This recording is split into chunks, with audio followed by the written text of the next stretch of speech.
Hello friends, dish online में आपका स्वागत है। सोशल मीडिया साइट रेडिट पर एक पोस्ट महिला ने लिखा था, जिसे उसने आर रिलेशनशिप अंडरस्कोर एडवाइस नाम के ग्रुप पर शेयर किया था। महिला woman became mother of nephew son ने बताया कि वो 32 साल की है और उसे अचानक एक डीएनए टेस्ट से पता चला कि उसका 23 साल का बॉयफ्रेंड असल में उसका रिश्तेदार है।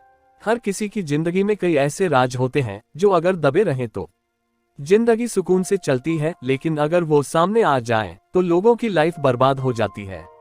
ऐसा ही राज एक महिला और उसके बॉयफ्रेंड के बीच भी था, जिसके बारे में उन दोनों को ही नहीं पता था। एक डीएनए टेस्ट ने उस राज से पर्दा उठा दिया और दोनों की ही जिंदगी बदल गई। जिस शख्स को महिला अपना प्रेमी मान रही थी, वो असल में उसका रिश्तेदार निकला।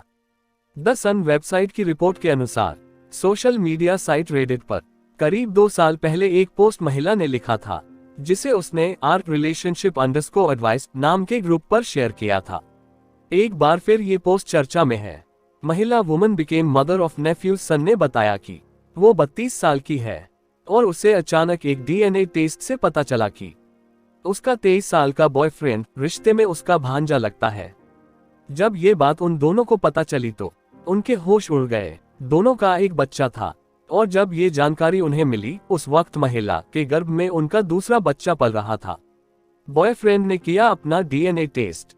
बॉयफ्रेंड को ये बचपन से पता था कि वो गोद लिया हुआ है, इसलिए उसे अपने असल माता पिता को खोजने की जिज्ञासा हमेशा रहती थी। महिला के बॉयफ्रेंड मिगुएल ने एंसेस्ट्री वेबसाइट से डीएनए टेस्ट करवाया, जिससे उसे पता चला कि उसकी मां का नाम वेनेसा है।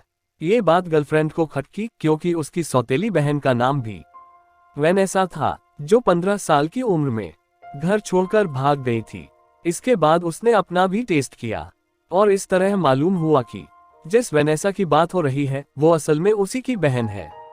बॉयफ्रेंड निकला भांजा। महिला ने अपने परिवार का बैकग्राउंड बताते हुए लिखा कि उसकी मां जब 15 साल की थी, तब उसका अफेयर एक शख्स के साथ था, जो वेनेसा का पिता था।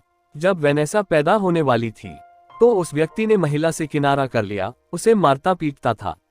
वेनेसा के पैदा होते ही उसने बच्ची को अपने पास रख लिया और महिला को घर से निकाल दिया। घर से निकाले जाने के बावजूद महिला ने पढ़ाई की, कॉलेज में एडमिशन लिया और वहां उसे उसका दूसरा पार्टनर मिला, जिससे आगे चलकर मिगुएल की पत्नी और वेनेसा की छोटी बहन का जन्म हुआ।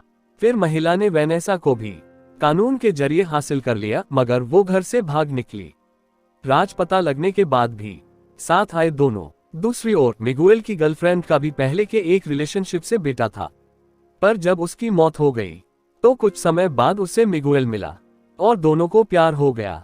वो मिगुएल के दूसरे बच्चे की मां बनने वाली थी। तब डीएनए टेस्ट का राज खुला। दोनों को इस बात से चिंता हुई कि एक ही खून होने की वजह से पैदा होने वाले बच्चे में कोई शारीरिक विकार ना हो, मगर डॉक्टर ने जांच कर बता दिया कि बच्चा स्वस्थ है। फिर भी दोनों के बीच कुछ वक्त तक हिचक रही और दोनों एक दूसरे से दूर दूर रहने लगे, मगर उनके बीच इतना प्यार था कि डीएनए टेस्ट के खुलासे ने भी उनके बीच दूरियां नहीं पैदा की और वो दोबारा एक हो गए। सोशल मीडिया पर कमेंट कर लोग उन दोनों को यही सलाह दे रहे हैं कि इस बात को उन्हें जल्द से जल्द भूल जाना चाहिए और अपनी लाइफ को नॉर्मल तरीके से बिताना चाहिए।